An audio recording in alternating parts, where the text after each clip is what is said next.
roll here too. What do I do for, click record here. The last time they held the board up. And if anyone has cell phones, let's silence them. Just talk loud. Okay. I don't know where my cell phone is. I got it. I'm in.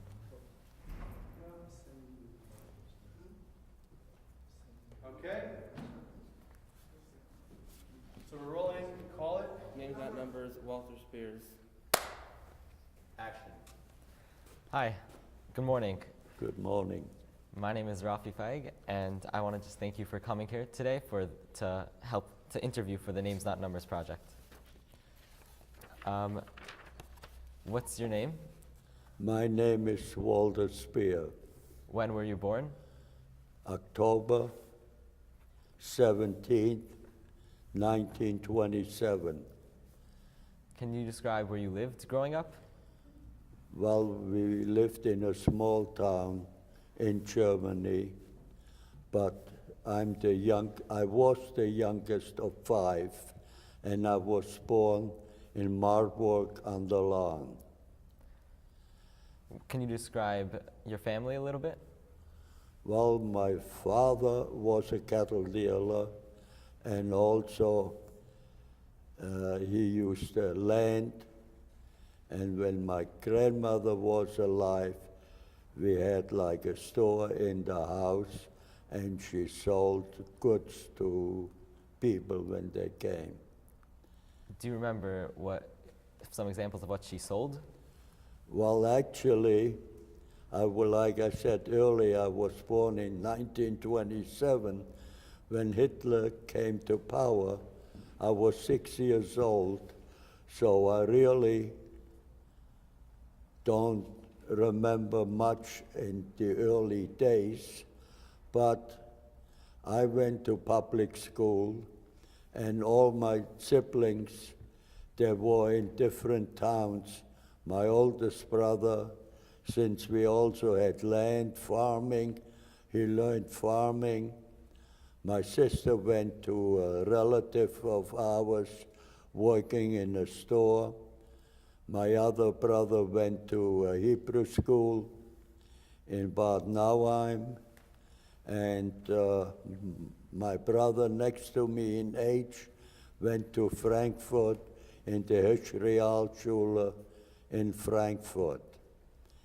And as the years passed by, I went to public school, but as the years passed by, the Gentiles moved away from the Jewish people in our house, because if they would cooperate with the Nazis, they would make life miserable. And even so, when I went to public school, the teacher was not nice. He pushed me all the way in the back, and he hardly called on me. When he gave out the homework, he gave it to me, but he never took it to mark up what's right and what's wrong. Did you have any friends? Were there other Jews in your class? Well, unfortunately, a lot of people went to America, to England, to Palestine that time, so I was about the only young fella left, and the Gentiles, who were my friends, they ignored me. So what would you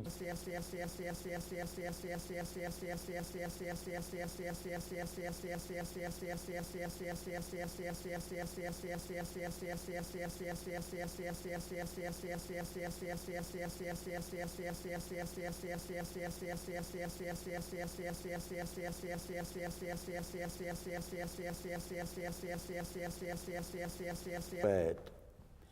In the beginning of 1938,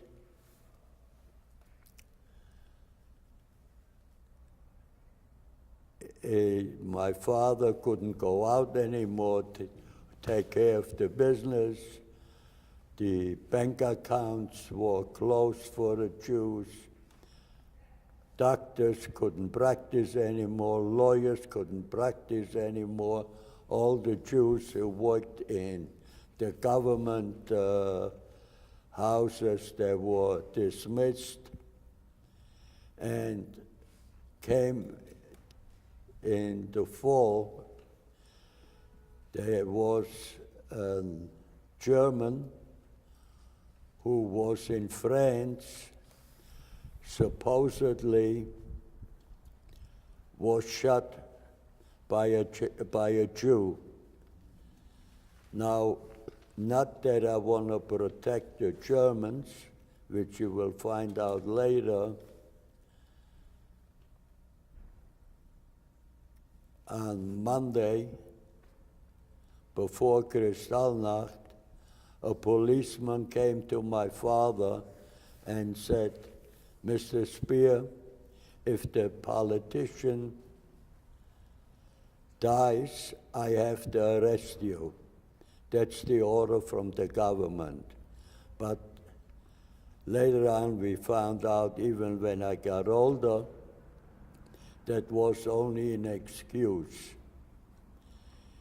Came Wednesday on October the 8th. The SS came, or SR, which was the same, and they said to my mother, "Where's your husband?" So my mother said, "He left early in the morning on business, he never came home." But in the meantime, my oldest brother came home on a Wednesday because where he worked for, the family had to give up the land, and my brother had no job, so he came home. And they said, "Where is Julius," which was my oldest brother, "and where is Julius?" So my mother said, "He's out in the field." And they were well known wherever the property is. And he said to my mother, "Which field?" Now she had no choice but to tell him, and we didn't know at the time. They took my brother away since he didn't come home, and also all the other men in our town. There weren't not many left. Came at night, even before when it was dark, when we had an idea that the politician in France died, and all the Jews who lived in the town came to our house. Since ours were not to brag or anything, was bigger, and we all squeezed together. And we had shutters on all the windows except one. Came nighttime, we heard the stones falling against the window. But they couldn't break it, the shutters protected. There was only one window open, which they broke. After a while, they stopped, and my mother was nervous what happened to her brother and her mother, and that's where my father went early, a couple of days before. Since I was the only one home, and I was 11 years old, which was about 5-6 kilometers, I don't remember exactly, and my mother said, "Go to Uncle Adolf and your grandmother and see what happened over there." So I was afraid to go on the roads since I knew where it was because we went quite often there. I ran through the fields, which took, I don't know, about an hour and a half. Every time I heard some noise, I ducked. And when I knocked on the door by my relatives, my grandmother opened up, and my father was in the background. The first thing they asked, what happened? Everything all right? So I said, yes, but Mama wants to know what happened here. Everything is fine. And my grandmother wanted to give me something to eat, and I said, no, I want to go home before it gets light. And before I left, my grandmother benched me and also my father. And again, I went to the same route back home. When I came home, my mother said, how is everything? I said, everything is fine. But during the day, on a Thursday, it was not pleasant. Nobody went out. I don't know, did we had food or didn't we had food? I don't remember. And the people who were in our house, they went back to their homes, but they were very scared. After a while, my sister came home, my two brothers came home, and all of a sudden, my brother came back from Buchenwald, the concentration camp, and a few other men. But Mr. Spier, can we change the interviewer? We're gonna switch the interviewer now.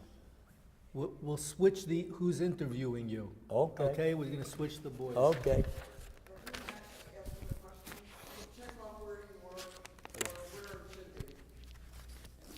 Yeah. Please. Who's next? You're all switching. I continue where I left off. Yeah, maybe clarify, you said that your brother came back from Buchenwald. Okay, who's the next one? We didn't know that you went there. So maybe, how did you know that he wasn't Buchenwald? So maybe you can clarify that to the boys, okay? Spoke at school. I think we're up to round 2. We're like 18, 19 -ish. Okay. You could take this sheet and you can put it on the bottom.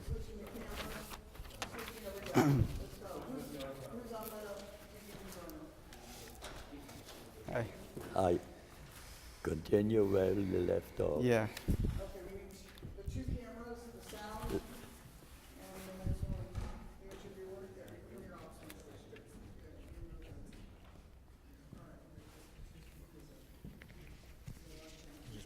Okay. Here's some neat. Perfectionist.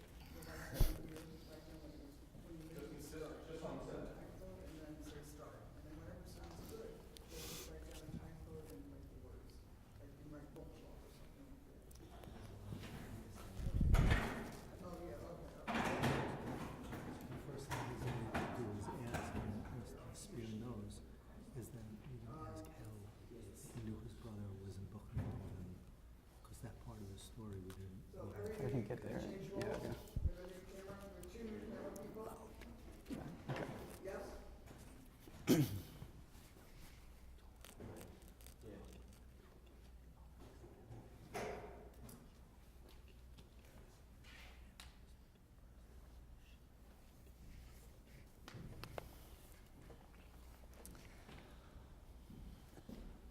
Ready?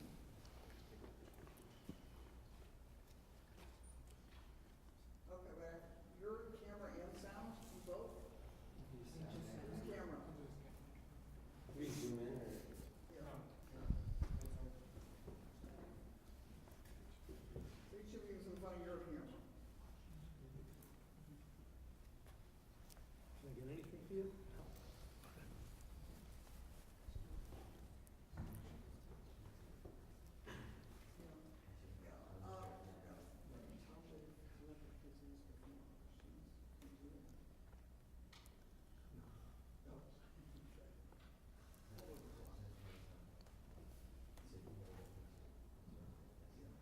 Okay, you ready to go?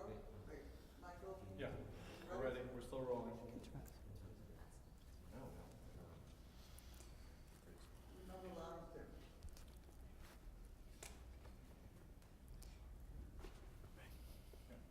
Okay, so if you could just back up a second. So how did your brother get to Buchenwald, and how did you find out about it?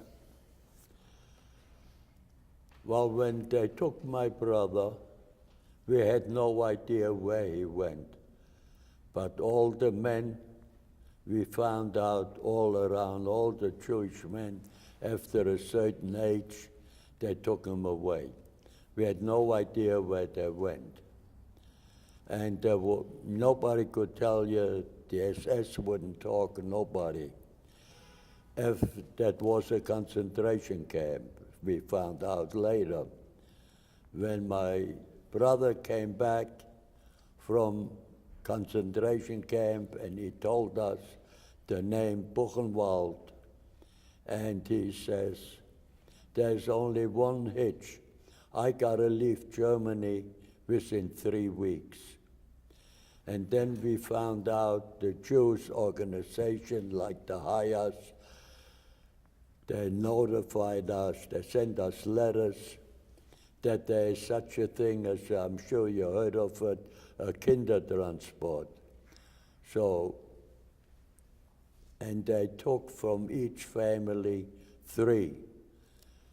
And my 3 older siblings, after 3 weeks, they left. And we knew that they go to England. Now, can you imagine, I was young, didn't register so well. I see my father and mother crying. And after they left, my father said to me, to us I should say, let them get settled in England and we will follow them. So the next day or 2 days later, my mother went to the German consulate in Stuttgart where you had to get a visa to leave the country.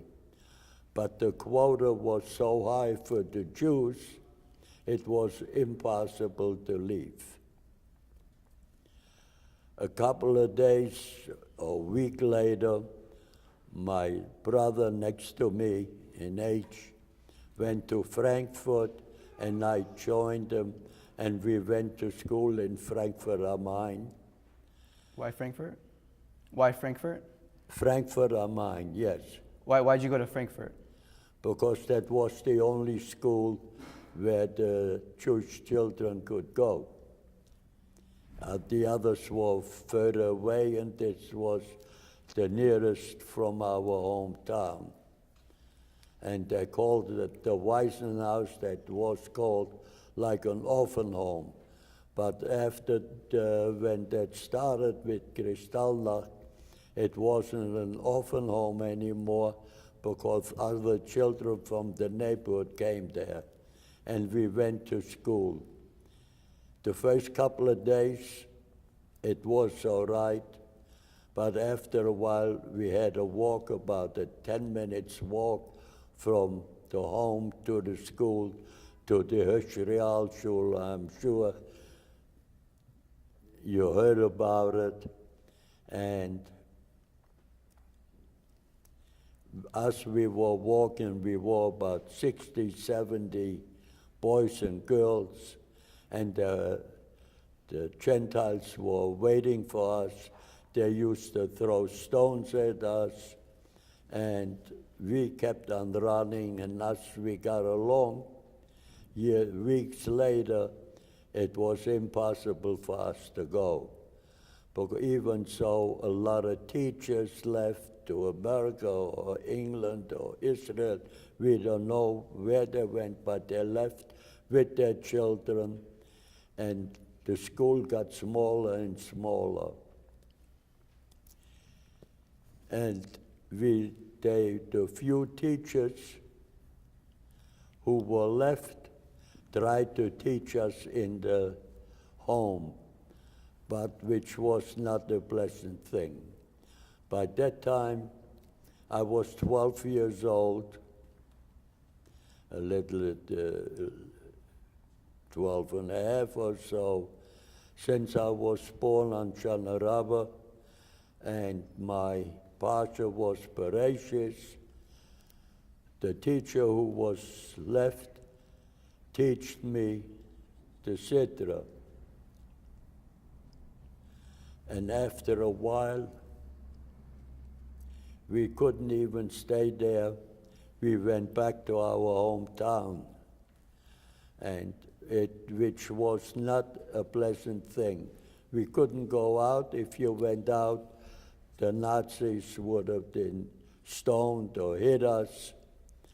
And again, some of the neighbors, there was a gentleman's farmer.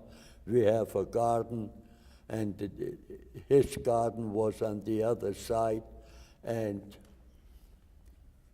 at night we came, when we looked, there were eggs and bread there, and milk, and that went on quite a few times.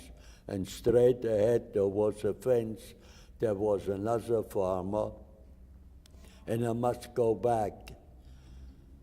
When our synagogue was destroyed, my father went in at night, and there was a memorial tablet from the German Jews who fought in the German army, and they were killed in the German army. Matter of fact, if any one of you is interested, the memorial tablet is in our synagogue today. After we came home from Frankfurt, my mother and I, later on maybe you can switch it before, my brother Martin had to work about 5 or 6 kilometers away, and you had no phones or no iPhones or anything. And my father and I, in our town, we had to clean on a Saturday the public streets. As we were finished on one side, the Nazis came with their cattle and they let them make, and we had to clean it up again. And it was not a pleasant sight. Even when my brother at night came home, he never went the same route twice. He went through the fields because he was afraid the Nazis were hitting him. And while I came closer to my pasture, came October, and we had a Sefer Torah in our house, and we davened. And I must say, till today, I can't figure out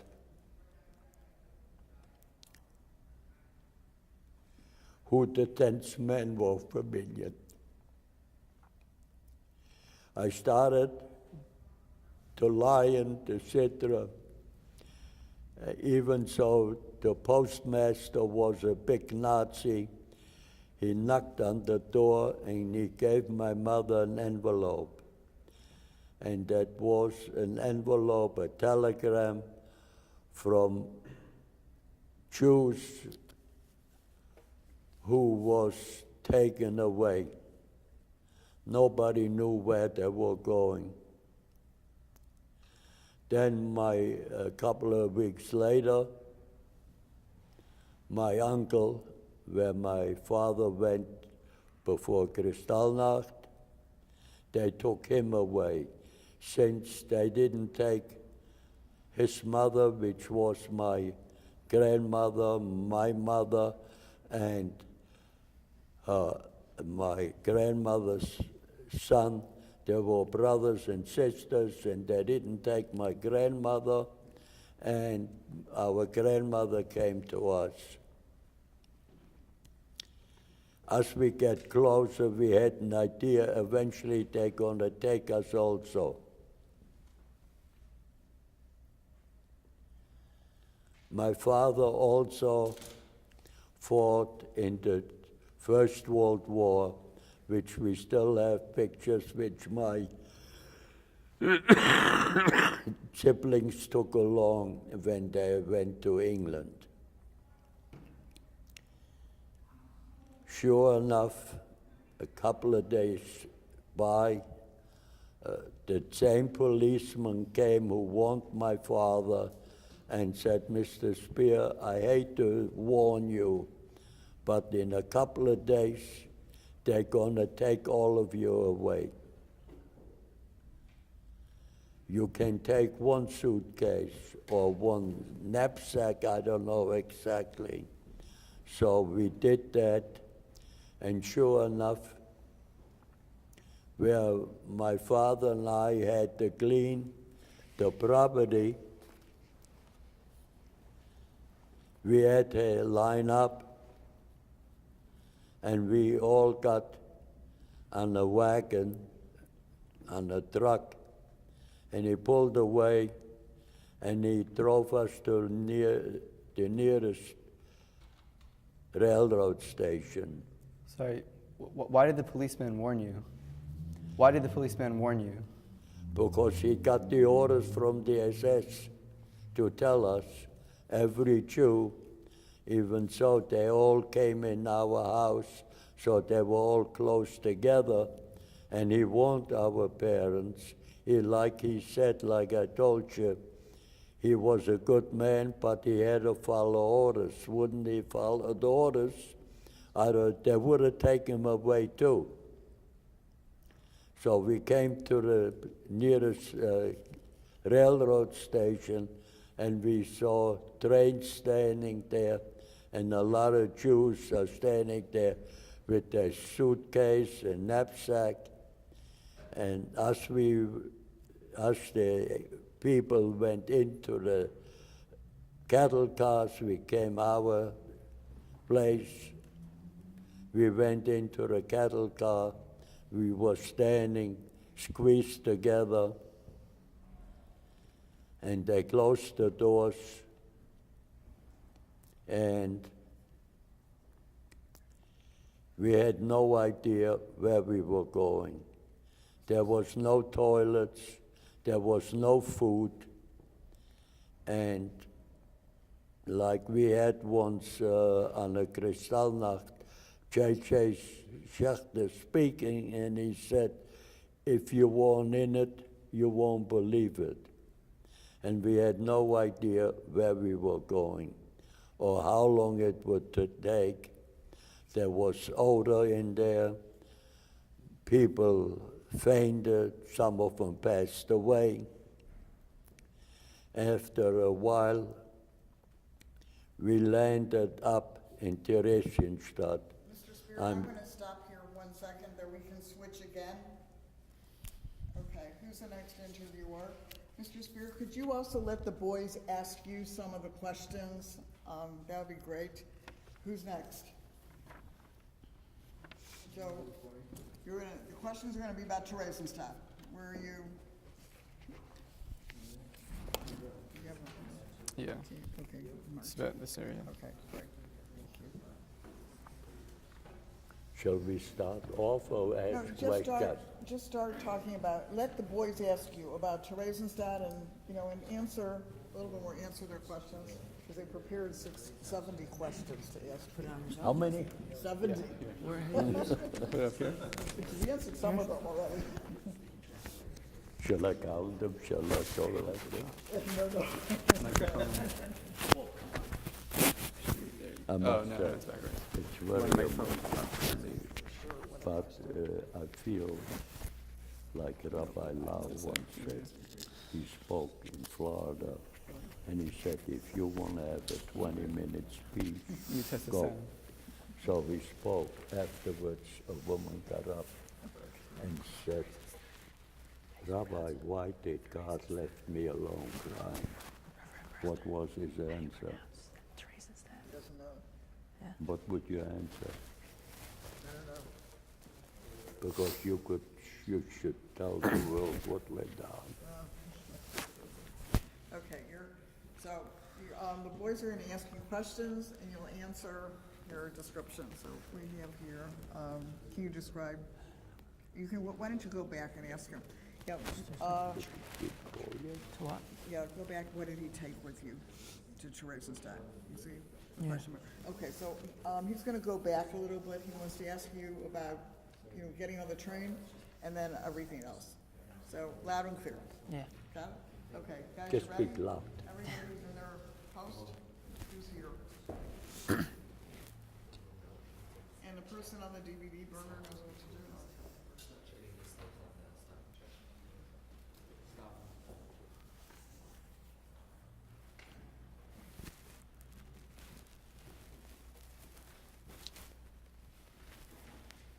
Everybody loud and clear. You can also introduce yourself. My name is, and then. Yeah. Michael, you start? Yeah. Okay. My name is Avi Wolk. So, what did you take with you to Theresienstadt? I'm sorry? What did you take with you to Theresienstadt? What did I what? Take with you.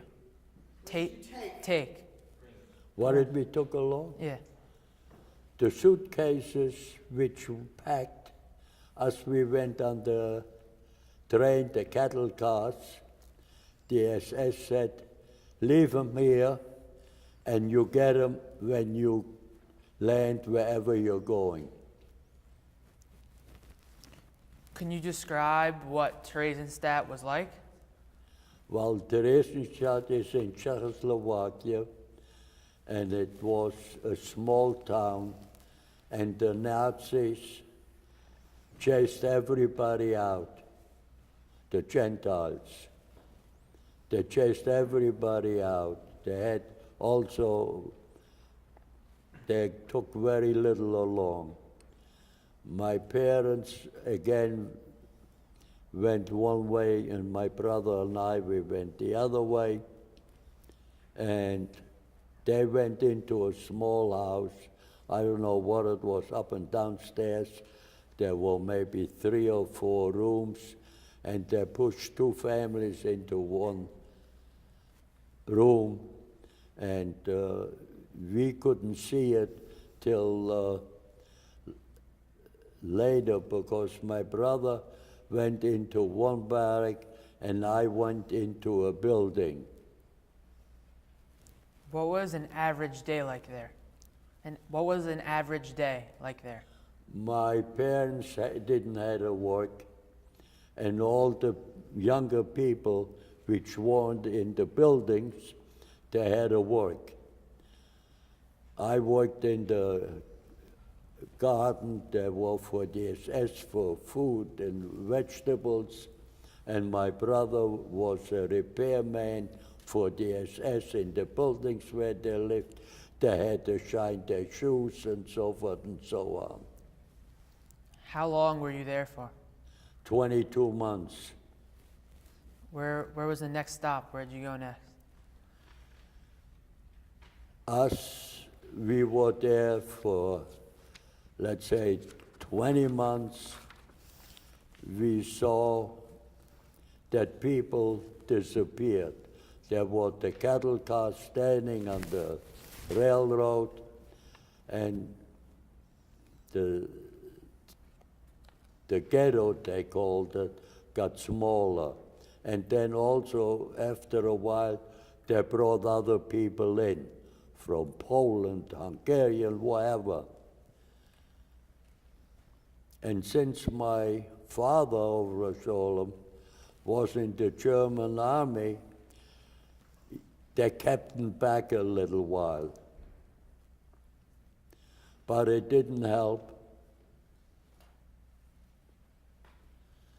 In the early spring, it was our turn to get into the cattle cars. Again, driving in the cattle cars, again, no food, no nothing. And when the train stopped, that was nighttime, I'm sure you all saw it, there was a big sign, Arbeit macht frei. And when they opened up the cars, my father said here we are, where the others came a long time ago. We jumped off the car.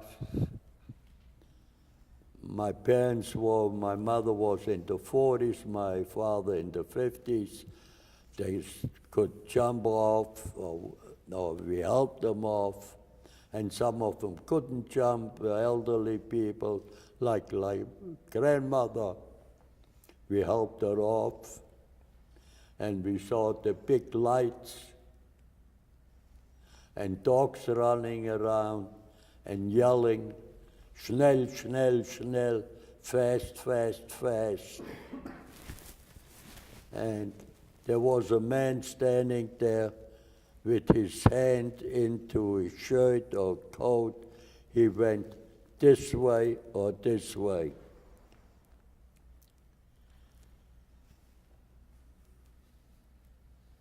As we came closer, my parents went on one side,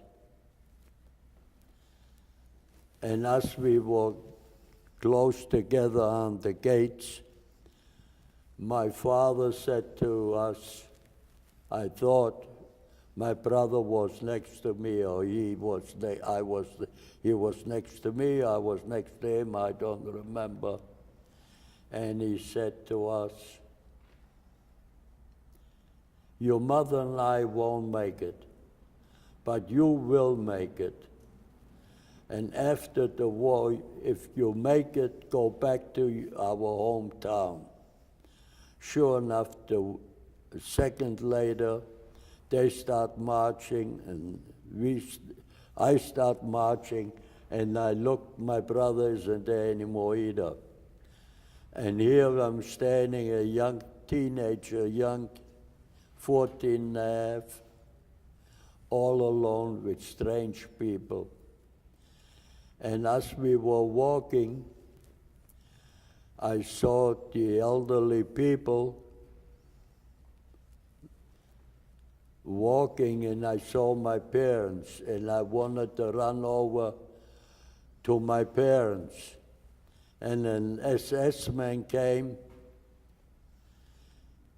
and he said, you do it this way. And there were Jewish couples. They helped the SS, they wore a white band. And he says in German, in broken German, go over, get out of here.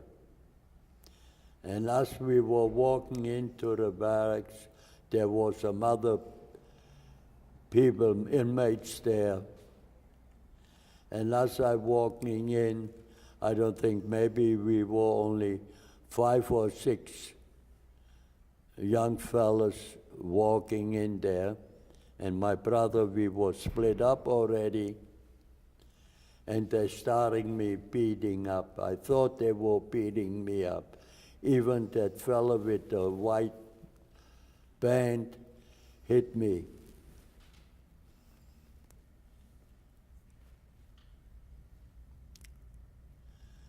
And we heard screaming, and they start hitting me,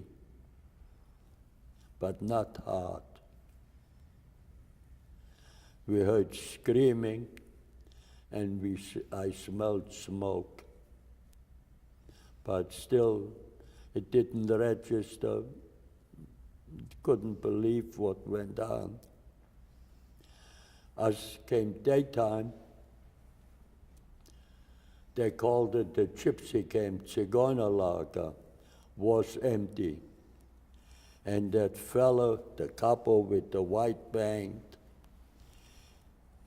came to me and tapped me on the shoulder, and he says, we really didn't want to hit you.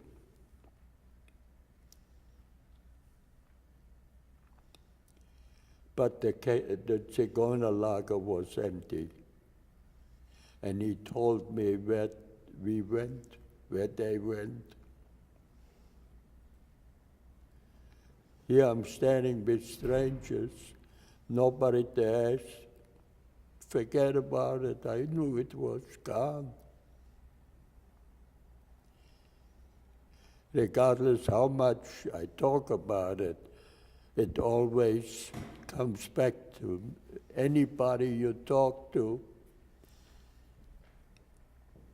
It was not a pleasant day. After a day or so, they pulled me out with a couple of others, and again we went into a cattle car, and we came to a different camp, which was Sosnowitz. What was Sosnowitz?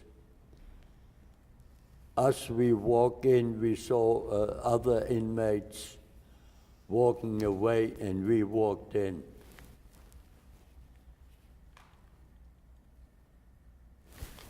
What was Sosnowitz? Just, sorry, a question about Auschwitz. Did you get a number I have a number right here. on your over here? Could On you show the it to us? left arm. Could you show it to us? It's fading away a little bit. After a couple of years, it disappears. What was your number? 1838. Us take my brother. Can I see one more time? Oh, I see.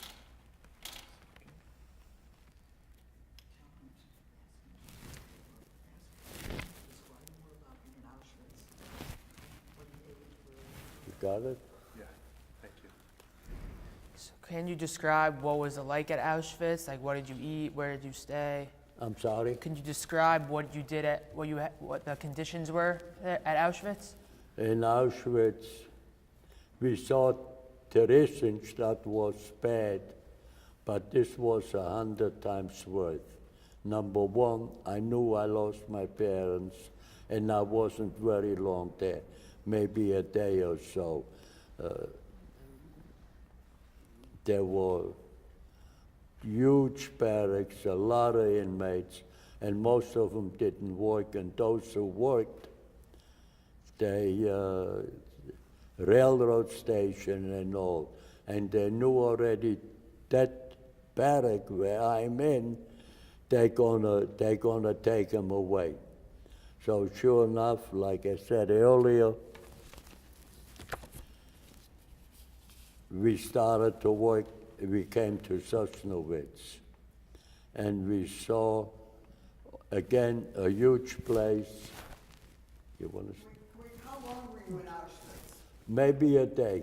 Oh, I said, or maybe a day. so ask that question, and could you say we were in Auschwitz a day?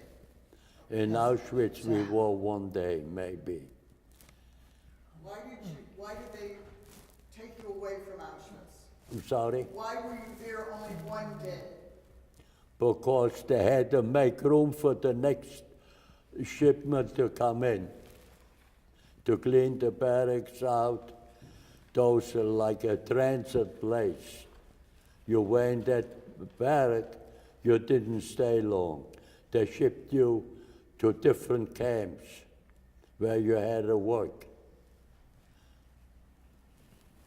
Now, can you ask him about the train ride to the next, get more details? Yeah. So, Wait a second. how was the train ride to Sosnowitz? The train ride. To Sosnowitz, the same from Germany to Theresienstadt or from Theresienstadt to Auschwitz.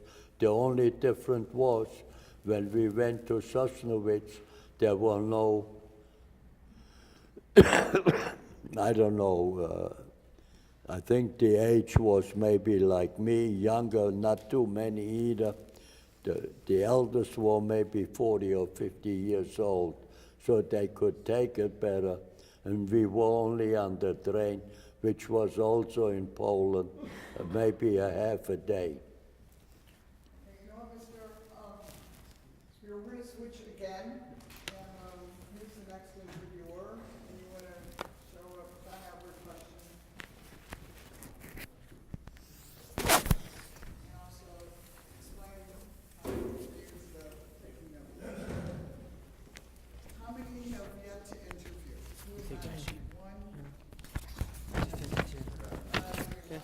Where'd you put the tie? Right this side, right. The tie or the Right shirt? side, no, shirt. The mic, no, shirt like this. So the mic, you want the mic to face up. Oh. That, okay.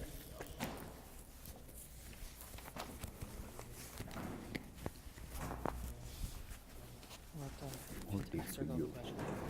Thank you. On the tie? Mainly for you, you got a good name. Because not Yeah.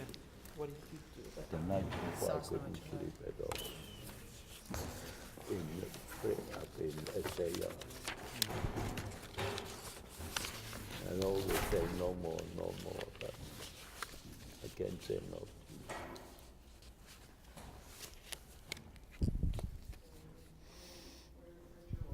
Look.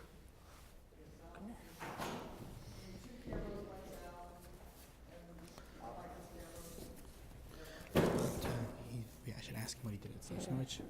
Yeah, he just said that he got so much to say. Well, you can start with 51 technically. Okay. Hi, Mr. Spier. My name is Jonathan Gantro. Thank you again for coming in and sharing.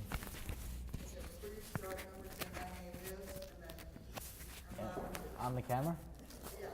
Yeah, yeah, sure. Okay. Okay.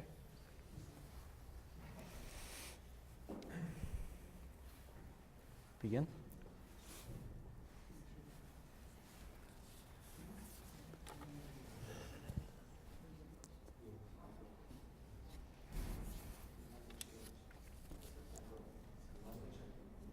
What? I'm sorry?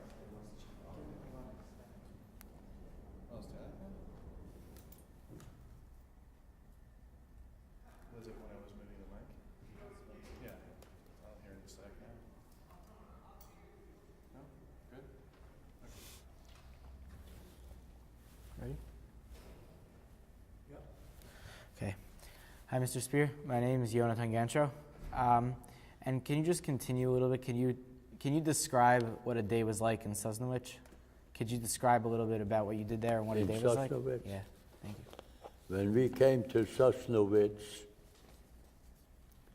also a huge camp, barracks, and as we marching in, we saw another group coming back, another group walking out. Again, I had no idea, no idea what it is. We went into our barracks and we waited, and then they called us out. They gave us a tray with clear water, with supposedly soup, and a slice of bread. And we didn't realize if we had to stand outside, which was already in the fall. The weather was miserable, cold, and all what we had was the cassette uniform. I'm sure you saw it, the striped ones. I must say, well, like people ask you, how did you survive? So after a while, you get used to it. If you haven't got the proper clothes, you survive. You started when you, during the day or at night, you closed your eyes and you dreamt what your mother made, your cakes and all, the meat and all, and you had your warm bed, and you talked yourself into it. That was about the only way to survive. You had to take care of yourself. After a while, you get selfish.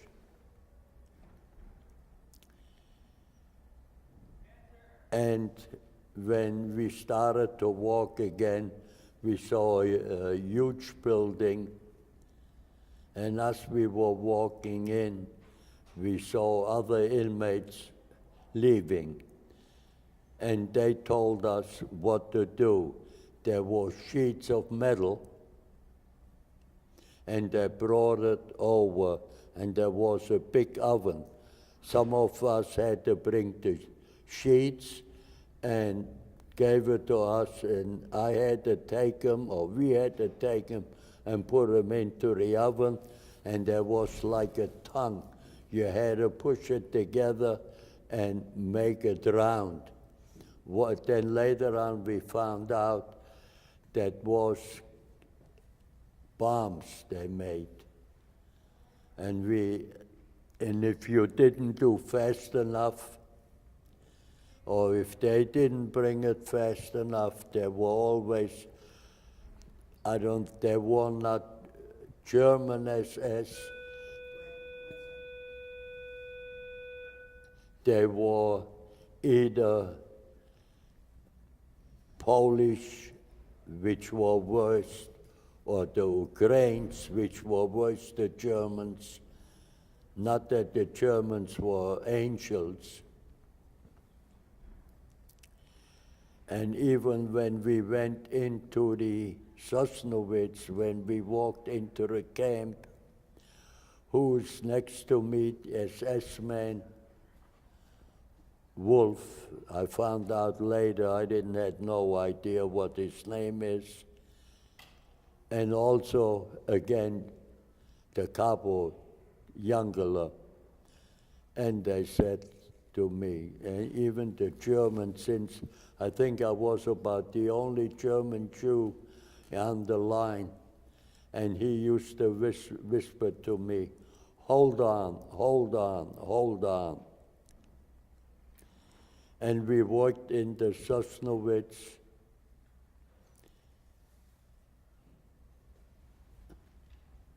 for a while till again in the springtime. And us, even so, it was springtime in Poland, it started to rain and to snow, and you came into the factory, if you worked on the oven, I don't know how many degrees, big flames, it was hot. In the back was cold. People got sick. Thank God. A couple of us, we talked to each other, we rubbed each other the back, and after a while you saw your hands freezing, your toes freezing. Even today, the frostbites never disappear. Soon as it gets a little bit colder, I wear heavy socks and heavy shoes to protect my feet. And here, look at my hands. They're all shriveled up. It's because it's cold in here. To you, it's warm. We started to walk in Sosnowitz to work there. And again, one day we came from the night shift, and the day shift was lined up, and we also had to line up. And there were about 4,000 inmates in that camp. Now, you can imagine 4,000 inmates standing there. Again, it started to rain, snow, ice, and we had to turn around. We left the camp, and we started to march. And my luck was that Captain Wolf, I found out his name later, used to say, be stark, be strong. And whenever he left me and he went out to eat into the, wherever they had cars there where the SS got a rest. When he came back, he always gave me some bread, even when he looked around when there were no other SS men there.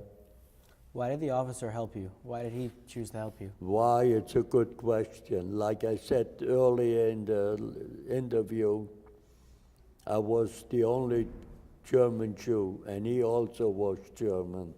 And like I said even earlier, if every German or every Nazi would have hated the Jews, nobody would have come out.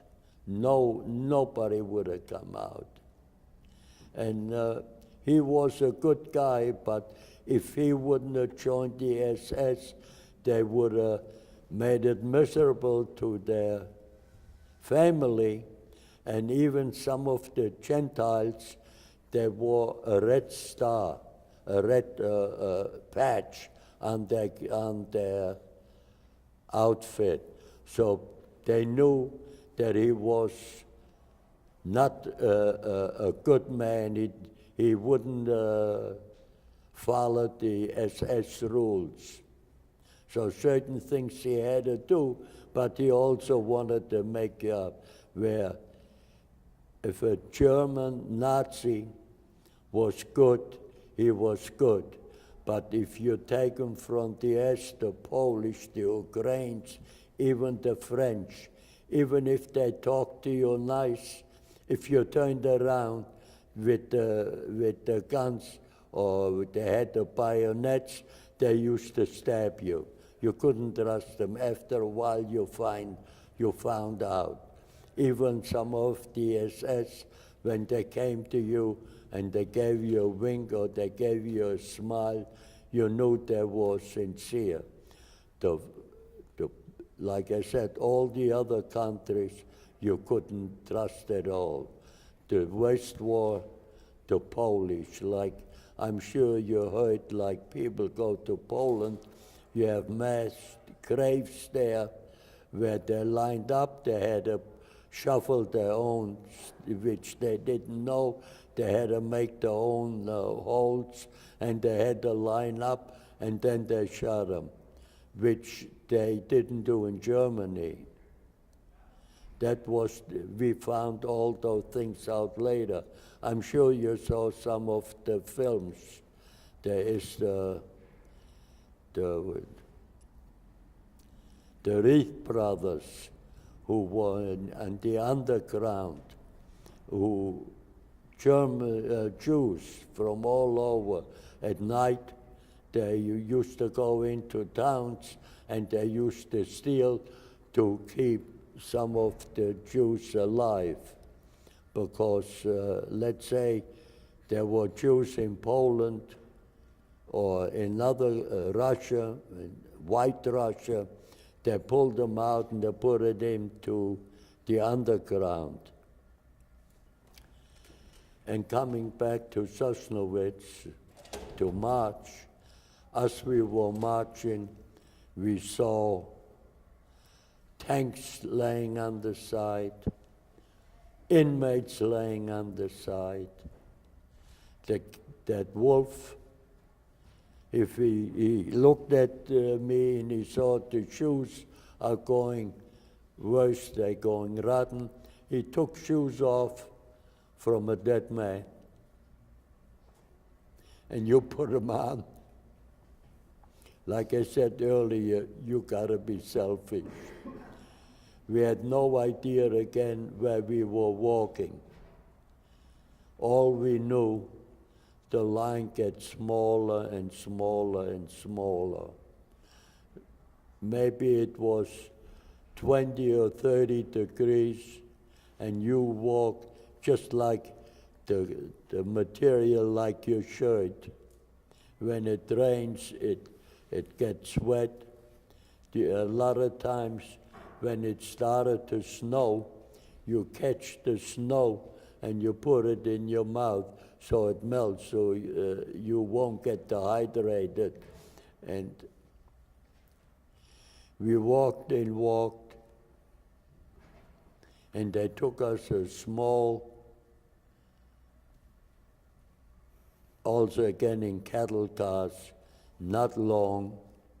The reason they took us, which we found out later, they had to go to some towns, and they didn't want to show, like in Linz and Graz, in Czechoslovakia, they didn't want tell the Gentiles that they were prisoners.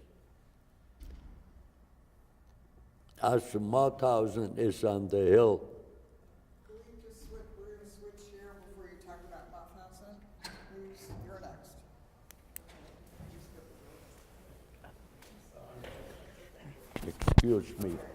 excuse me for 1 minute. And Okay, we have another. what did you say? Watch it.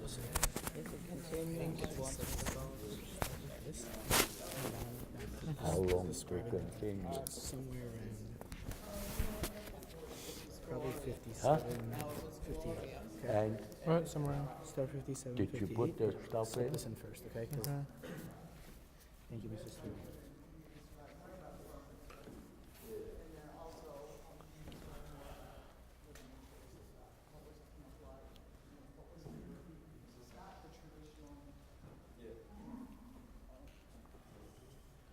Okay, so who else? Has everybody filmed? Has everybody used the camera? Okay, so we still need people on camera. Camera film? Oh, okay, we're fine. So can I give you some water to drink? You have it, you got it. Okay. Thank you. We also You have get- we have coffee and tea and everything. Okay. Okay. One, So remember, two, you start with your three. names and loud Okay. and clear, but we're not ready Okay. yet, so. Not ready yet? Okay.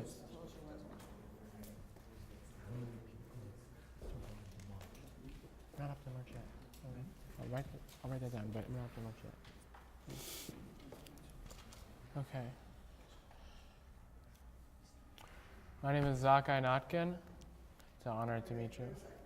Michael has to tell you when to start. All right. Okay. Name is Zakai Notkin. So you were describing how you were on a train. Where were you going again? We had no idea where we were going. In the middle of a hill, they let us out and they asked the Donau, the Donau, I think there's a movie of the Donau, and we saw the Donau, and we had no idea it was red. As we were walking up, we came into a camp, Mauthausen, which was also one of the worst camps, just like Auschwitz. Again, we had no idea what Mauthausen is. It was in the daytime, and they gave us a bowl of something warm, which was supposed to be vegetable or whatever. You couldn't find the vegetable, but it was warm, so you swallowed and they gave you a slice of bread. Came nighttime,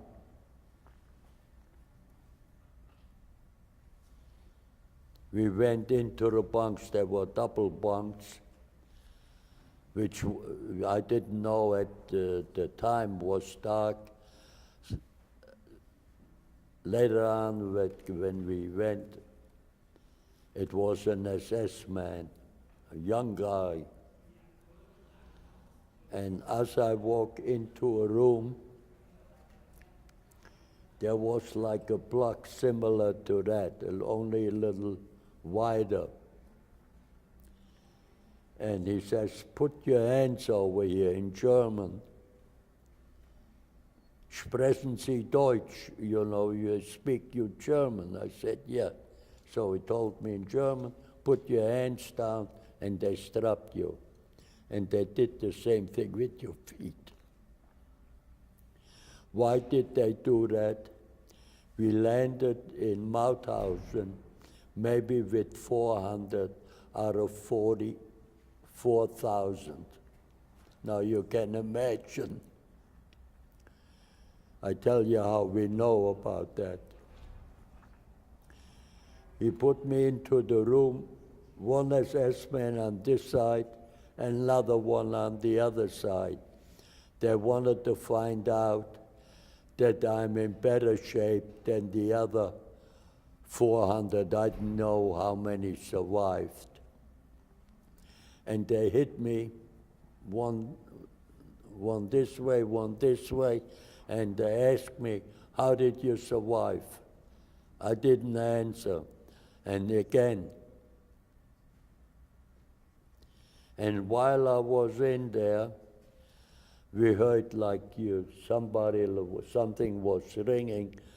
We found out what it was. When the bombs go down, they whistle, you know. And one after another, I don't know how many, and all of a sudden, I see the SS man disappear. Now here I'm strapped in pain, and I couldn't get out. Like God sent an angel. Who was it? Captain Wolf. He saw me going in there, and the SS disappeared. And later on, I found out very few people came out alive. And he got me out. And I was too weak to walk. We were lying against the barrack. Now, after an hour or after minutes, I never recalled it. Mauthausen had those big, like you see the oval over there in the back, there were doors like that, built like that. We saw the tanks going in on one side, both sides. What did we know about the Americans? Or we didn't know who it was. Inmates were lying on the floor, half dead. They had diarrheas who were there before already. The tanks came in, and then the troops came in. And then we saw the Red Cross coming. I was young, laying there, and Captain Wolf is standing next to me. All of a sudden, a man comes to me in uniform. How we can communicate till today, I couldn't tell you. And he saw the way I was lying there. He said, get up. I couldn't get up. 2 minutes later, he came with I don't know, was it a woman or a man, I don't remember, which was the Red Cross. And she asked me, where's your pain?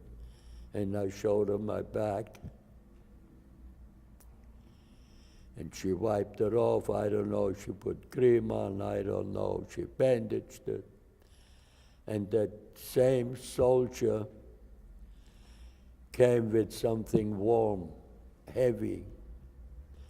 And he gave me one sip, another sip, because we didn't eat in a long time like other inmates.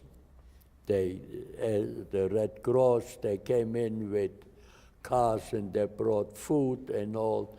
People were starved. I'm sure you saw some pictures. They swallowed and they got the diarrhea from it. And that American soldier, I found out, said, eat slow, eat slow. After I did, and after 1 day or 2 days, he says, can you get up? And they put me into the wagon, which was the Red Cross. They treated me. In the meantime, even before wagons came in and they sprayed the barracks out because there was disaffection. People were lying dead, people were half dead, and they cleaned them off, those who were alive, and then they pulled them out and in between on the place there, and they said, take off your clothes, we won't kill you. They said it in Polish, they said it in Jewish, they didn't know who they were.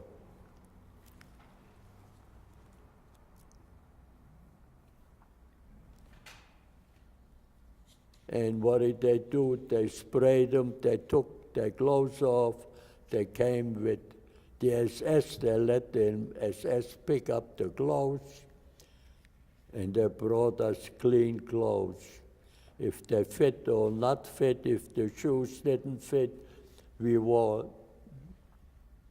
And after a while, they brought in heaters into the bunks were clean, they brought us pillows and all.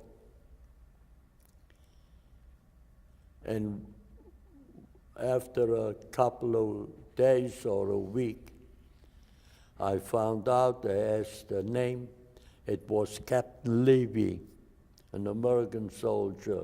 Again, I don't know how we communicate. He came to me and he says,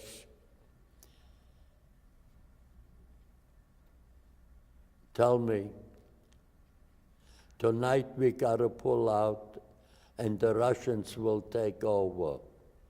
And I don't advise you to stay here. Do you have any place to go? I started, this is maybe the first time that I used my brain in all the time I was in camp. And all of a sudden the light went on in my head. And I said to him, the last thing my father said were two things. Be proud of our name. And I said, he said to my brother and me, which disappeared, I don't know if he's alive,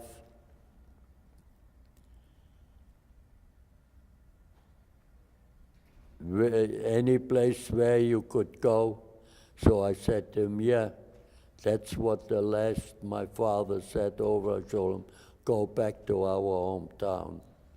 My parents never sold any of the properties which they had.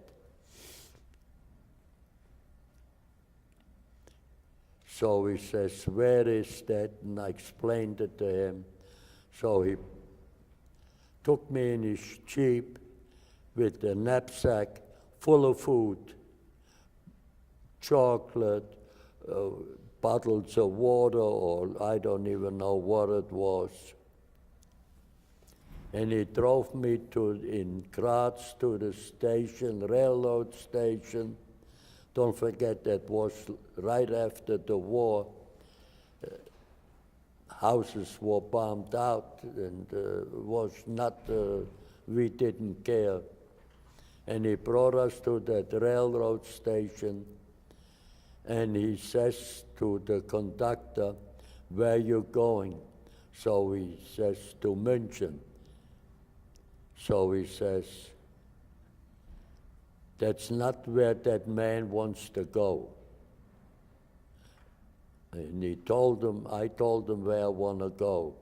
So Captain Levy said to him, if you don't bring him where he wants to go, I'm going to come after you. And he went on the side, he says, you son, I'm going to kill you. So sure enough, he was scared. And as we drove into München at the railroad station, you saw empty houses. There was still smoke. You smelled the smoke. And I thought it's like in Auschwitz. So the conductor said to me, no, no, no, don't worry. and he dropped me off, and that was a coal wagon. I was black from the dust. I think it took about 2 days till München from Austria. And I went in, he says, go into the bathroom at the station and wash yourself off. I took off my expensive shirt and I hung it over and I washed myself up. Never mind, no towels, no nothing. I turn around, I want to take my shirt. My shirt is gone. I'm looking and I'm looking. Somebody else came in and he took off his shirt. So I took his shirt and I put it on. Like I said earlier, after a while, you get selfish and you want to survive. You gotta survive. We went, he drove us to the other town, to the railroad station, a smaller station, and I went over to him, and I told him where I want to go. And he looks at me, and he says, the train just came like you have here. You have people coming from the outside, working in New York or another town. They come in and they work. And he says, you know, a couple of days ago,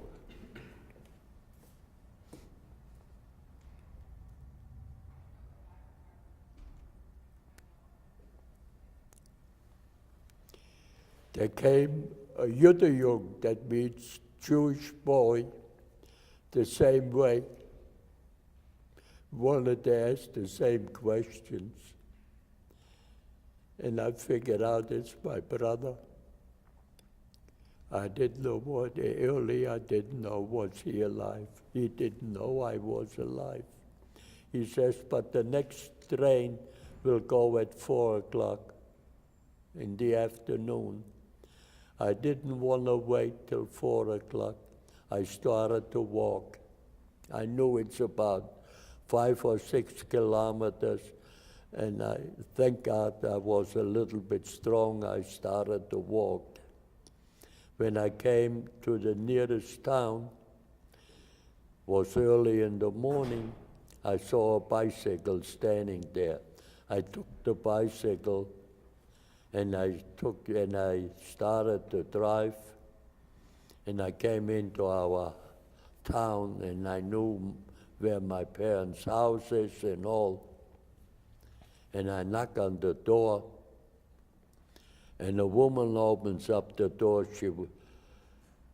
She looks at me, are you Walter? Are you Jewish? I said, you son of a... Yes. Well, we live here now. And I said, where's my brother? In German. And she says, well, there was no room for him here, and he went there and there. He went into a woman. Now, you must say, a lot of German men, they weren't home yet because they were in the German army. And there the woman opened up the door and she started to scream. Who was the woman? Her sister, or even her, Lisbeth, never forget the name, used to come in the wintertime to us. You had no, don't forget, you go back over 80 years, you had no central air heating. She used to come and put wood in the wintertime in the oven so the house is warm. They knew an hour, 2 hours always came later. And that was her sister. And she says, Martin is sleeping in that room. And I opened up his eyes.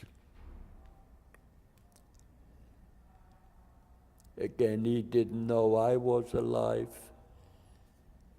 and I didn't know he was alive. And I said to him, how come you're sleeping here? How come you're not in our house? So he got up. The woman made us breakfast. I don't know if it was kosher or not. I'm not hiding anything. We ate and went into our house, and that same woman opened up the door, and we said, we give you 10 minutes to get out. Just your body, you leave everything the way it is. Because my father had, before when we left to camp, my father had to give the policeman the key to the house, had to leave everything, furniture, dishes and all. I said, my brother and I, we said, get out, just what you have on. You can't do that. So there was a broom standing there. My brother and I, we took to another broom and we said, 5 minutes, out. And they left. Then Martin said to me,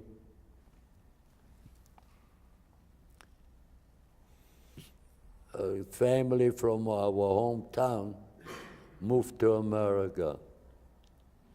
And he said, Friedel is in the American Army, and he's coming, supposedly he wanted to come back tomorrow and help clean our house to get them all out.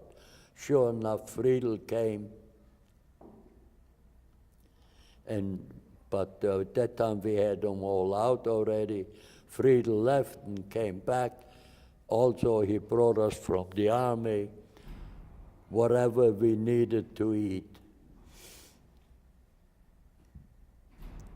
Then Friedel said to us, you know, Edith, my sister, came to America, and my 2 brothers are in England. I'm in touch with them.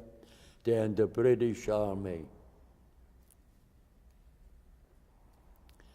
One was stationed in Italy, and one was stationed in Germany. And sure enough, my brother from England, in Italy, couldn't come, but my brother who was stationed in Germany, he came a couple of days later. The first thing he asked, where are our parents? Wo sind meine Eltern? I couldn't answer. He realized what went on. We were there. There was, like I said earlier, some of the Germans who were really good, who brought us the food before we came to, brought us food, and they came and they kissed us, hugged us, and I must say, going back a little, when they destroyed our synagogue, there was a memorial tablet from the First World War where the Jews were in the German army and got killed in the German army. And the memorial tablet the Gentile gave us, and we put it on our hometown on the cemetery.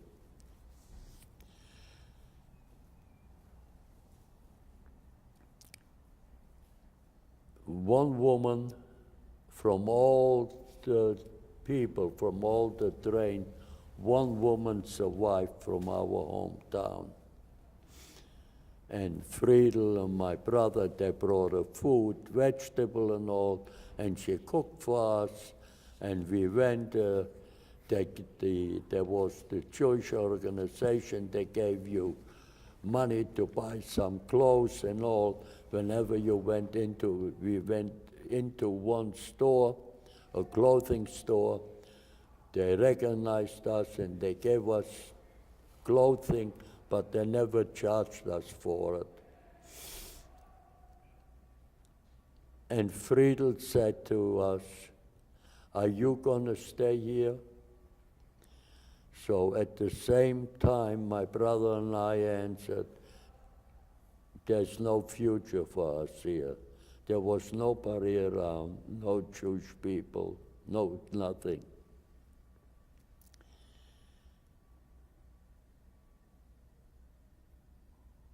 After a little while, a car pulled up, a chauffeur knocked on the door and says, "Familie Spier" in German, "The governor wants to see you in Marburg." And at the same time, my brother, we both started out, if he wants to see us, let him come to us. A day later, or the same day he came, I think was the next day. In the meantime, when Friedel came, who was in the American Army, came and he says, "You know, there was, I think it's still a German Jewish newspaper, Aufbau." And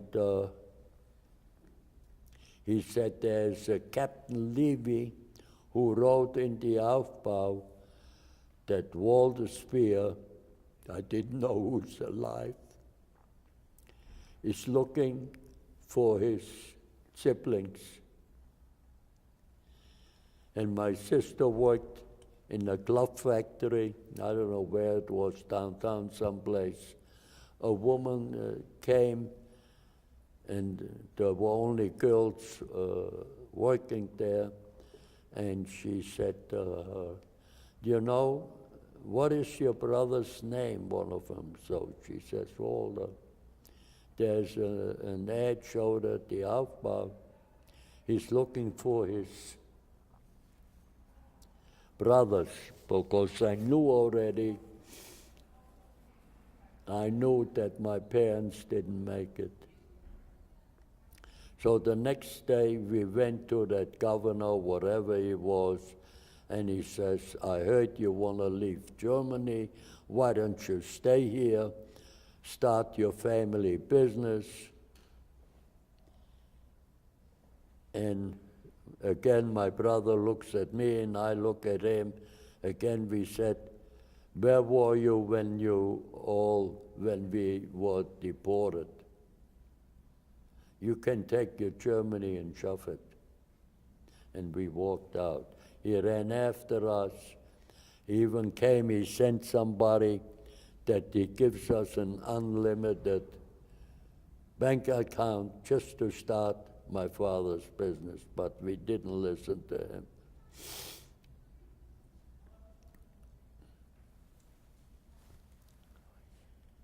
We left Germany. We're going to switch one last time, and we'll start with you. Okay, so, let me, Mr. Spier, I'd like to, and Mrs. Spier, I'd like You to missed the part about the death go to march. school What? at You skipped the time. part about the death march. Nice meeting you. Rabbi what? Kahn? Are you any relation to the famous Kahn? He was honored here. A picture of Rabbi Khan together. Let's see. Can somebody take a picture? Can you get my phone? My phone? Where? How are you? Things are good?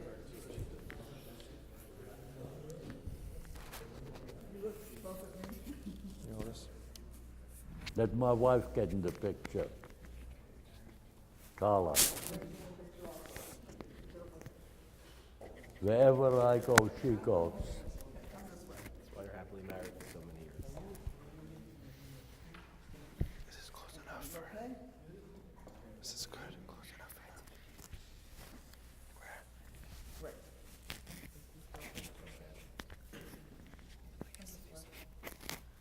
Like that. next interviewer Right here. gets you. So ask first of all, ask a few questions about coming to the United States. Okay. Okay, because he said How he's many more? leaving. How many more? Why don't you just say, describe the boat ride to the U.S. and describe when you saw the This, Statue. I'm the last interviewer. He's the last one. Describe the boat ride to the U.S. Good. Describe when you saw the Statue of Liberty for the first time, and then go into the last question. Describe the boat ride to the U.S. and describe when you saw this. When you saw the Statue of Liberty. Okay, I could try. How are you? Okay, so you Describe your You boat look like ride your brother. to the U.S. Poor Right? guy. describe your trip to the U.S. Good, good. Did you see Benjamin? I see him every day. Yeah, so where is he? School? So tell him to come. Why not? I'll text him. I just got a text from Jay-Z, says, how's my grandpa doing? That's. Okay, so you'll start off with introducing yourself first. Michael, is everybody ready here? Do you hear? You want to? You hear me? You're on the cameras, you're on the sound. Okay, you'll start off. My name is, and, Yeah, that's good. yeah, oh, sorry. My name is Eitan Warburg. Can you please describe the boat ride back to the U.S.? I'm sorry? Can you please describe the boat ride to the U.S.? We went on the Marine Purge and was a small army ship. There were only survivors on there from all over Europe. A lot of became friendly. And when we came to America, my sister picked us up, and also the soldier, Friedel Ruffi, was discharged from the American Army. They picked us up, and we went to a taxi, and as we were driving, we saw the Bosa kosher, we saw the signs, and we really felt very good. As we walk into my sister's apartment, she got married, but no children.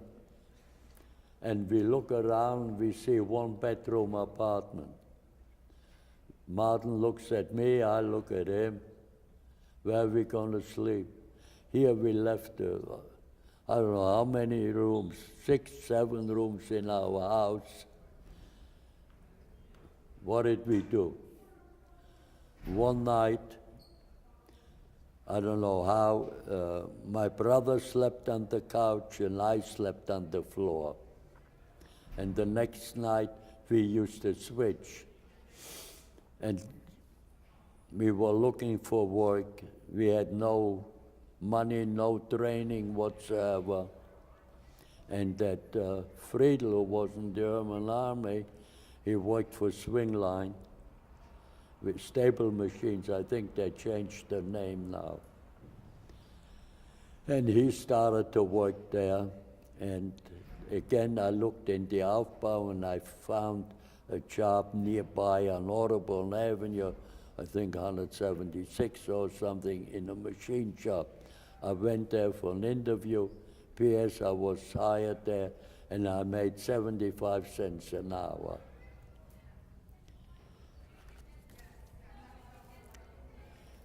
And after 1 week, 2 weeks, my brother and I, we said, that's no life for us. Friedel, the American soldier who was in the army, said, I can take one, because he could sleep with him in the room. So we went like this, we choose who won, my brother won. And I rented the room someplace else. In those days, they used to call it Untermieter. They used to rent your room and you paid $8 a week. I came home with $28, and a relative from my father's side was in the old. Wait, could you repeat that? The bell, we just want you to repeat. Can you just repeat what you're saying? Okay.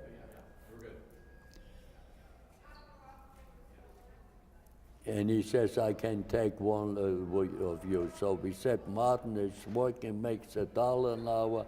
I make 75 cents an hour. So he says, all right. He gave me the address, or even one worker lived nearby. He picked me up in the morning. We started to work in a non-kosher wholesale place. We came in the springtime, I don't know when Rosh Hashanah came out, in August or September, I forgot what month. The foreman came and he had to pull matches. Now, the first day on Rosh Hashanah, they were closed. And he says, you gotta pull matches. Now, I don't know exactly. If you pull one match, you gotta work the second day, and the others can stay home, but you get paid for both days. And when it came to me, I didn't pull. I put my hands in the back. And the foreman whistled in my ear, I'm proud of you. Came Friday, the paycheck, my stickel mishpocha, he had a brother a partner, and another fellow, Joe Wexler. He says, with how much money you came over here? I said, Julius, what are you, crazy? Where from? I said, I started to work machine shop, and I pay $8 for a room. So he says, crying, you taught me a lesson. I never will open up the place on Yontif again. Till today, whenever we go to the cemetery, if my wife drives or I drive, we pass by his grave. I started to work there a little while, and I said, Julius, this is not for me. I gotta go. In the meantime, I knew kosher line. I had no experience of anything. I tried to work in the afternoon in some of the retail stores. They took advantage. There were no electric bandsaws. You had to cut bones. Oh, you make too slow. You do that, you make too slow. And after a while, I got smart, and I said, how much you gonna pay me at different places? I must say, I told Julius, there is 2 guys who have a kosher business, and they're looking for a worker, and eventually they wanna get more stores. So I said, Julius, I'm gonna quit. He says, you got my blessing.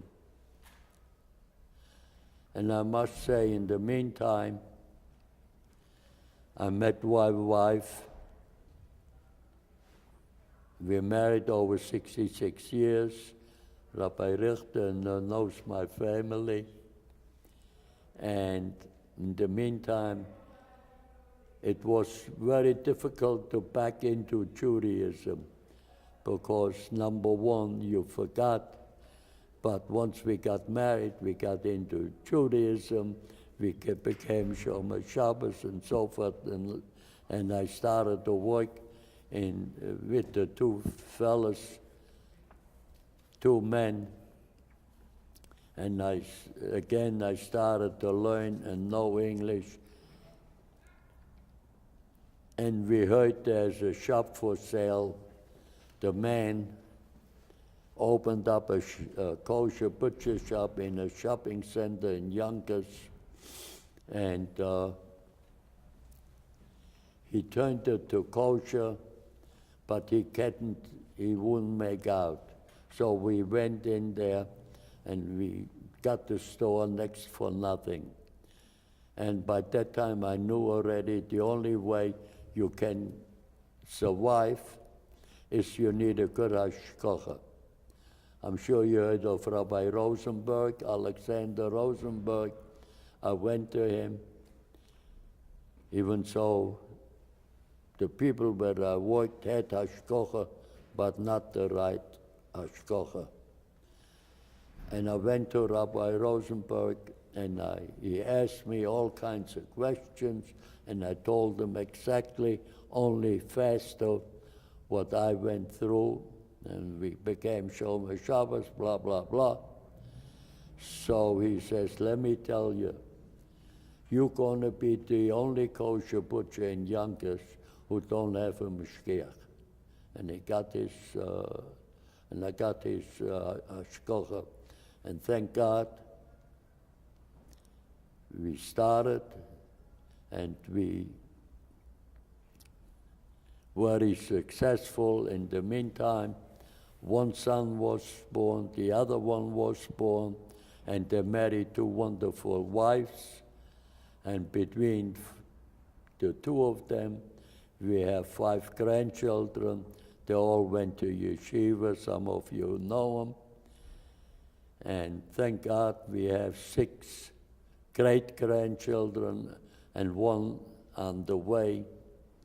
And I always say, especially the young people, sometimes in life you get a little bit down or what, never give up Judaism. Like you say in Tachnun, God, I stood with you all the time, and I didn't forget you.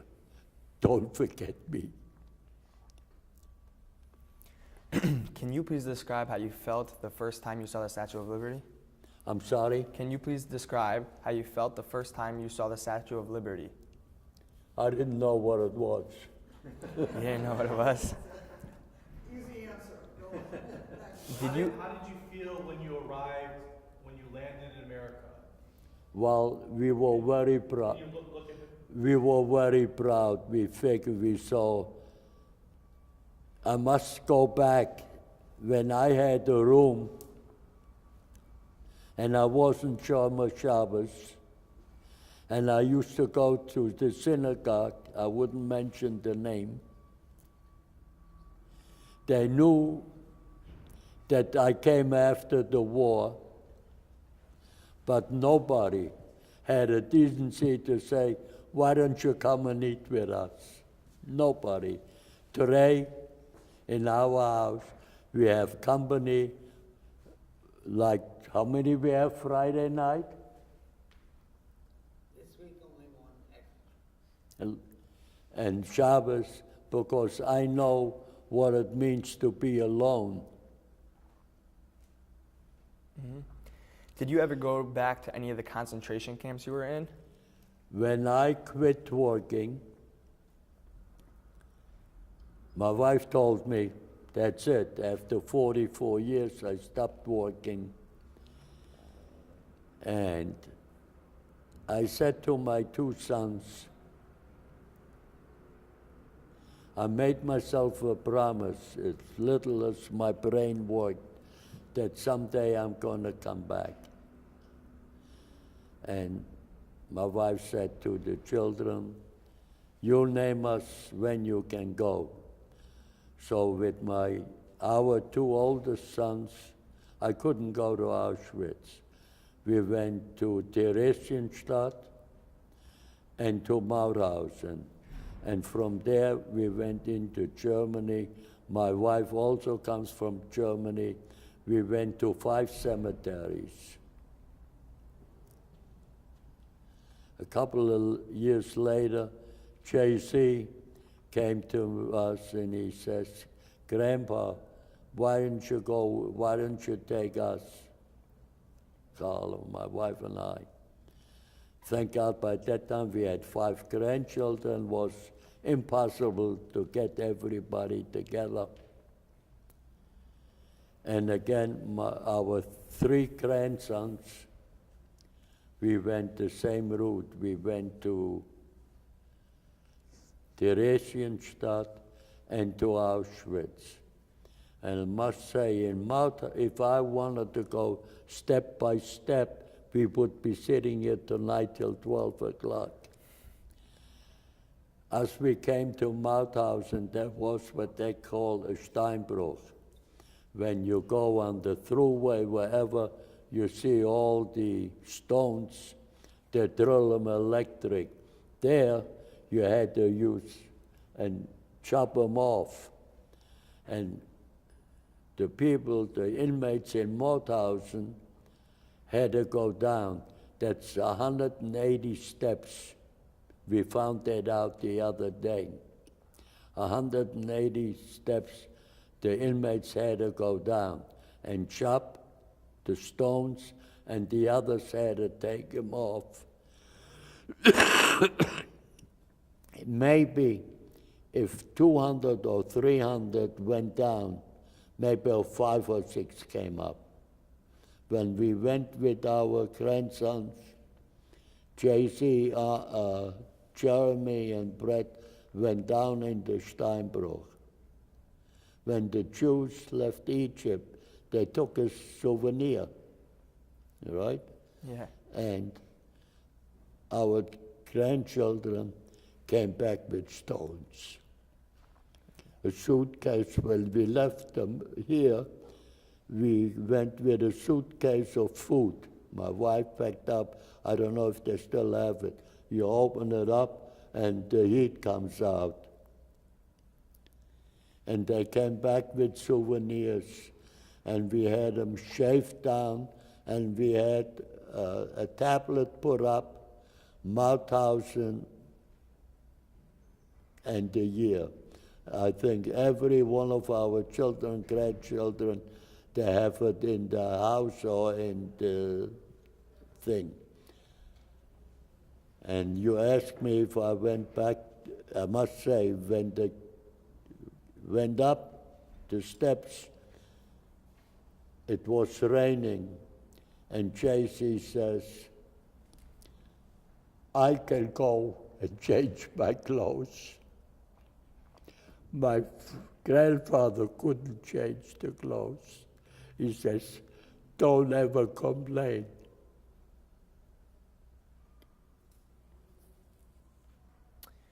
Do you have any other photos or artifacts that you brought back from Germany, or you have from when you were a kid?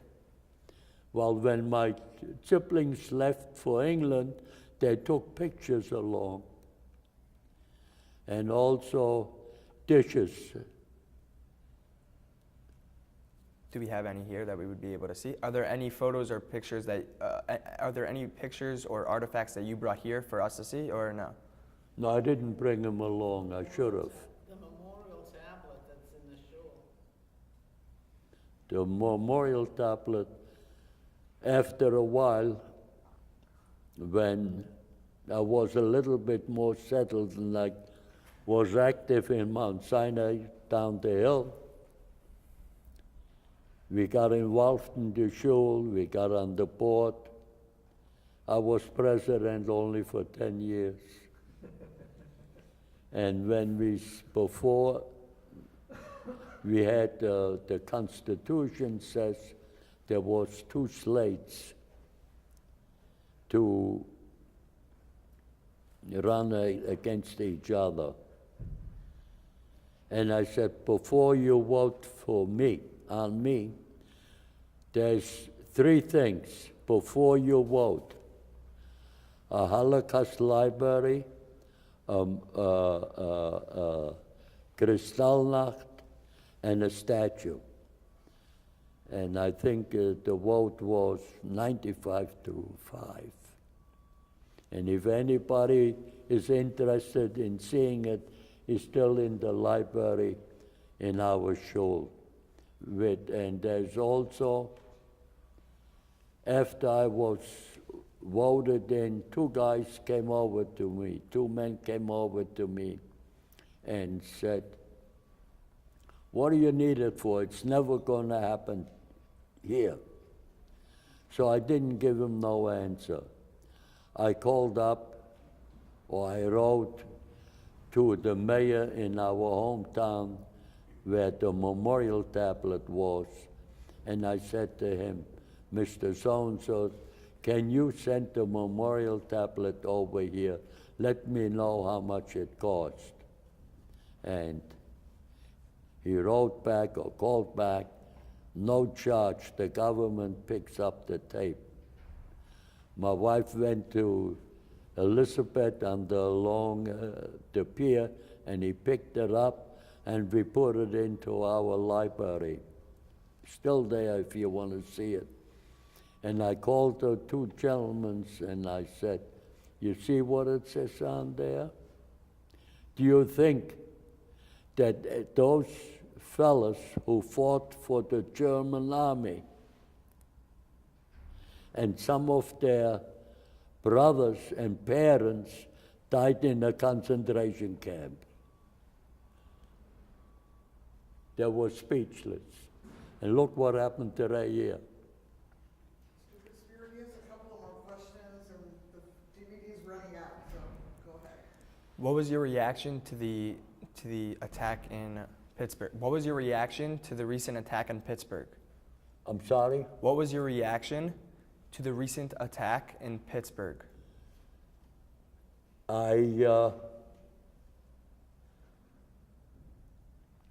Very emotional, but on the other hand, I must say I was not surprised. I tell you why.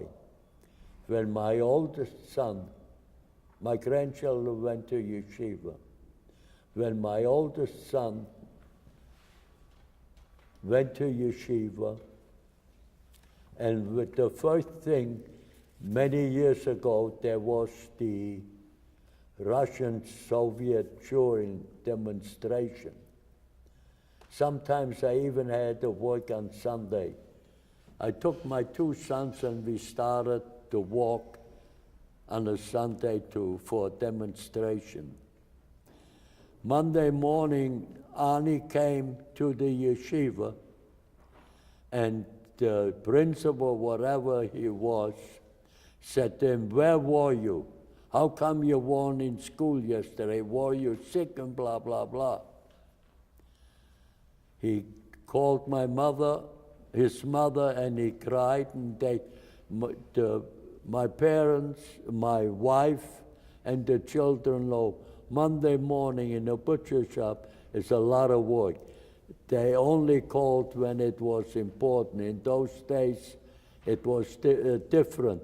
You had to cut your own meat and all, the pig and kosher it and all. They never called. My wife called and told me that they're giving Arnie a hard time why he didn't come to school. I called up the particular rabbi, and I didn't tell him happy birthday. The following year, the school was marching. That's why I said earlier, don't be quiet, like you have up and down. And when I mentioned to you, God, stand for it, fight for it, don't be silent. If you think there's a demonstration, don't say, oh, your parents, I gotta open up the store, I gotta do that. As far as I'm concerned, there isn't such a thing. You gotta fight for it. Look what happened, if I'm for it or against it, it's not the point. They wouldn't let the refugees in, right? There's a lot of demonstration. They fight. If they're right or wrong, I don't know. I respect them that they do.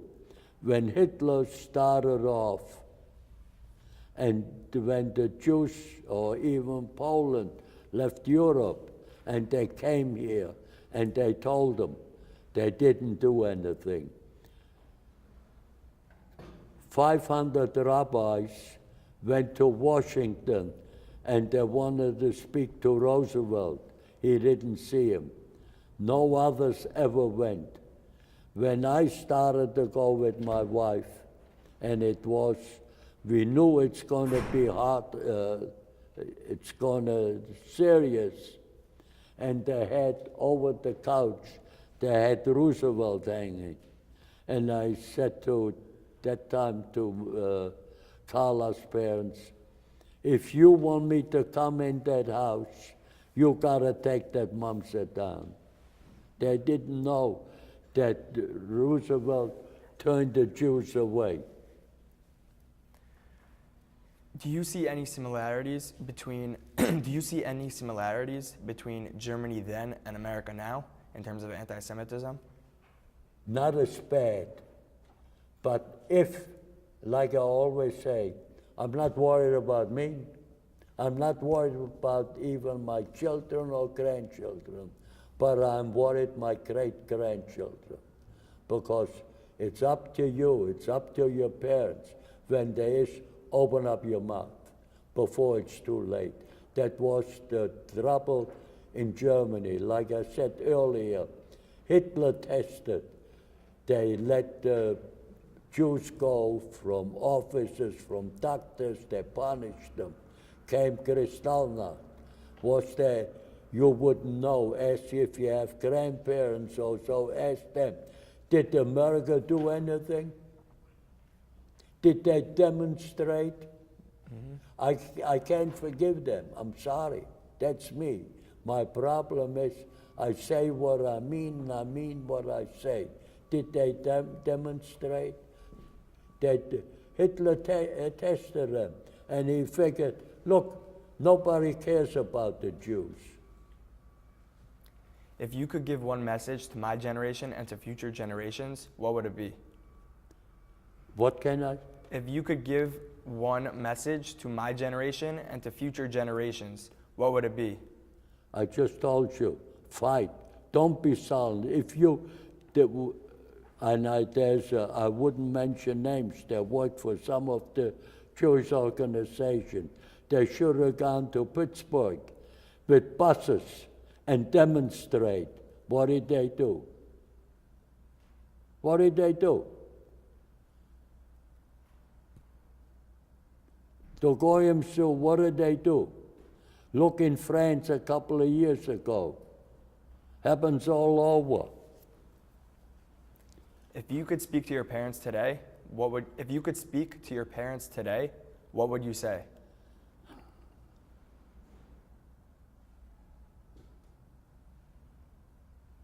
Good question. The only thing is I can say, I don't know who it was, the younger brother or the older brother of Rabbi Lau. And I heard him once speak. And before he started, he said, if you expect a 20-minute speech, might as well walk out now. And he started to talk.